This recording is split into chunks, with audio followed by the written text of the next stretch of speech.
So our main priority is to secure the restoration and refurbishment of Hanworth Park House. And the idea is to turn the house into a wider community hub, which will include many usages and activities, from a heritage museum, cafe, meeting function rooms, local arts and crafts, and other types of uses. There will be approximately about 2,000 square metres of community space when it is refurbished. To assist in the development of the house and the refurbishment, there's proposal to build 5 blocks of residential homes. 3 of them, building A, B and C on the plan, which are marked AGC, is the land that's owned by the developer. This area of land and the house itself is not owned by the council. The developer AGC will develop these homes, and the income from these homes will refurbish the house. The council, who own the land to the left of the house and where the image here shows Longford River, propose to build 2 blocks of affordable housing, that would be council housing, and that will assist in opening up the woodland and refurbishing the existing woodland to connect it into the wider park. The idea is to introduce a new boulevard road through the site to give better access through to the house and onto the park itself. All in all, the council will be refurbishing and making more accessible about 7 hectares of derelict green belt. Next image, please. So there's a few views of what we're thinking of going forward. You can see the house in the context again, and surrounding it is the blocks that are in the light white image here. If we go to the next slide as well, there's some more images that may be a bit clearer for people. So we have 2 aerial views of the house from different angles, giving an impression of where these blocks are going to be and the road that will open through to the main park. The 2 images at the bottom give an idea of that boulevard that leads down to the park. The left one is the one from the rear of the house, and the one on the right shows the image of the front of the house. Just to remind everybody, the house at the moment is enclosed and separate from the park itself. So as I say, one of the main aims we have is to open it up to the wider community. Next slide, please. And this is a straight-on view that would be from the existing main park towards the house, across the old lawn area. Next slide, please. So, what's the next steps? Today we're sort of outlining the vision for the house and the grounds, which will lead into a wider community engagement with the public and key stakeholders such as the Friends of Hanworth Park House. That will take place from the middle of February. We're aiming for the 15th of February for a month. And we're encouraging everyone to contribute towards these proposals. Ideas for the woodland, ideas for the use of the house. The more observations and comments and support we have, the more likely it is that we will achieve our aims. Once we've completed that community engagement, we'll consider all the responses that we've had, and that will lead into a planning application in the spring time. Once the planning has been achieved, we will, the developer, AGC, are planning to commence the refurbishment of Hanworth Park House next spring, summer of 2022. So these slides will be placed on our consultation website, which is on the screen there. And like I say, when it come to the middle of February, we will have some more detailed drawings and storyboards of the proposals that will be available for people to comment on, all of which will be accessed from the website that's on the screen there. Thank you.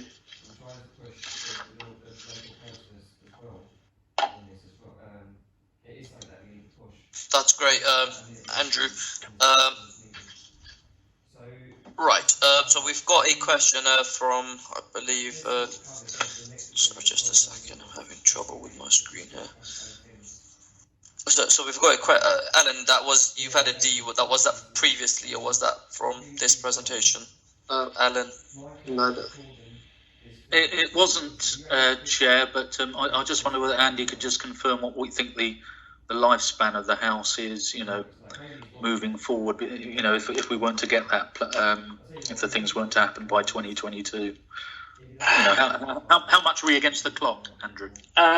Well, we've been against the clock for a couple of years now, but the building is still deteriorating, and without a solution and achieving planning for our proposals, there is a real risk that the house will fall down.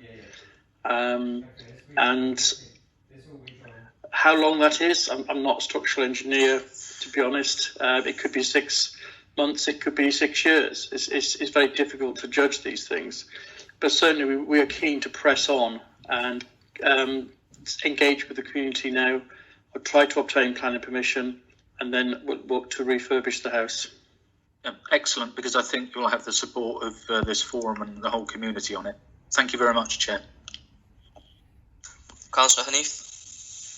Thank you very much, Chair.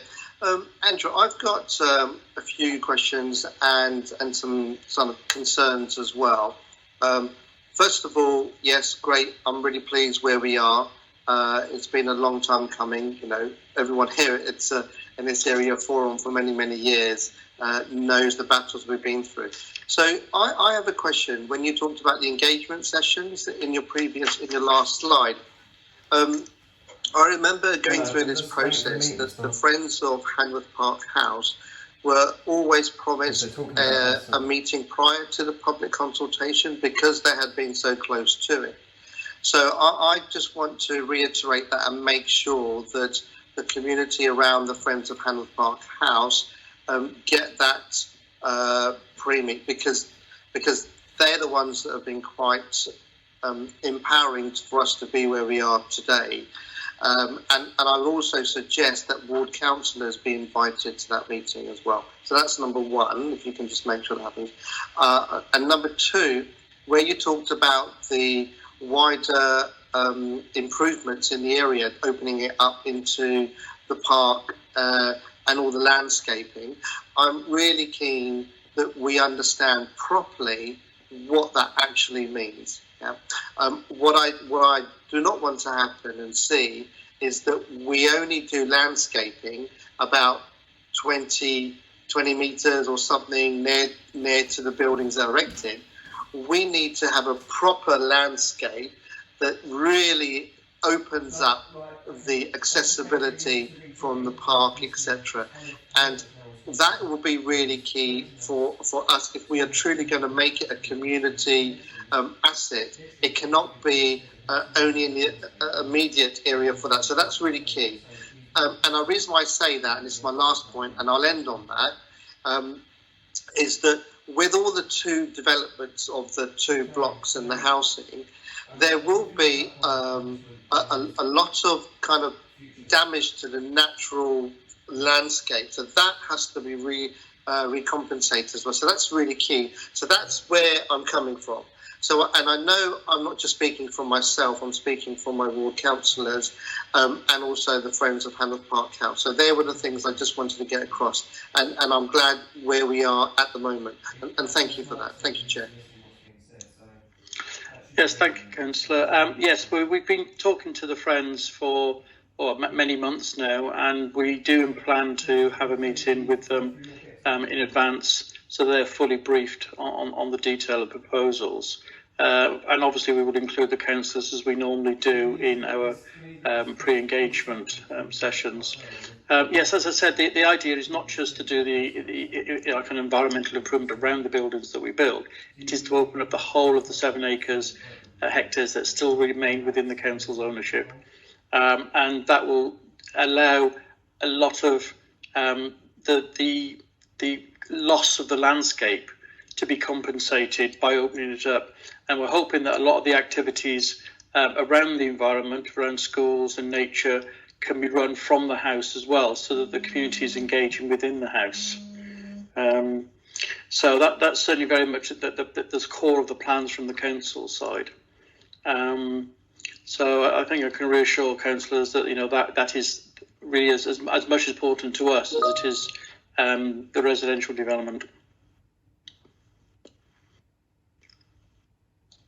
Thank you, Andrew. So Andrew, I do have I've got a couple of more questions for you, and these have come in via the live event Q&A. So I believe maybe from the members of the public. So I'll just read the first one out to you. So from Richard Griffiths, Chairman, Friends of Hanworth Park House. To build in public greenbelt land, it must meet the special circumstances. So Jules Pipe, Deputy Mayor, Planning and Regeneration, said at a meeting that the GLA have advised that full landscaping and park improvements must be included for the development and not done years later, as it won't be supported. What progress has been made by London Borough of Hounslow to action the landscape and environment master plan to support this planning application? Can you elaborate on the improvements, especially the budgets during the challenges we're living now? Yes, the landscaping is as important to us as the residential development, and we are keen during this consultation to hear all the ideas that there may be from the community as to the uses that we could put this land to, how we can interact with the community, how we can bring it in, and until we kind of have that idea, it's very difficult to have an idea that exactly what's going to go on in the planning application, but it is definitely at the forefront of our plans. The very special circumstances that Richard referred to is a planning term that applies to loss within the greenbelt, and certainly from the GLA's point of view and the loss of that greenbelt, it's a combination of the restoration of the house, the community activities there, the affordable housing, the wider improvements to the park. So all of it is a complete package, and all of it is a package that we have to deliver as part of the planning application. So again, it's part of the core plans that we have, and will not be some plan for further down the road. Okay, Andrew, there's another follow-up one from another member. So why is the council proposing to build so many blocks of housing? Why these locations? Some of these council blocks appear to be over an existing path. Has the council considered building the blocks by the river / less prominent locations? I don't believe the buildings are going over existing paths. I think so far they're designed to go around them and work with them. The location has been chosen partly because it will form a community in itself rather than spreading it around. The quantum is required to generate sufficient income to be able to refurbish the house. So the quantity is the minimum that we believe that we need to be able to make the restoration viable. Okay, thank you, Andrew. If there are no other questions directly for Andrew, okay. So we got one from Hanif. We'll take that and move to the following agenda item. After that. Thank you very much, Chair. Yeah, and Andrew, that's all really good. And I just have a bit of a follow-up question in relation to the two other questions that come in. Is that when we talk about the affordable housing, in terms of the money that will be raised, I just want to make sure that we've got the sufficient budgets to be able to do and cover the special circumstances. So just make a note of that, because that's really important as well. And I appreciate why we have the social housing, but it's also important that we have the budget, or later let us know that we have the money, etc., because that will definitely come out in the consultation. That is going to be really key. Thanks.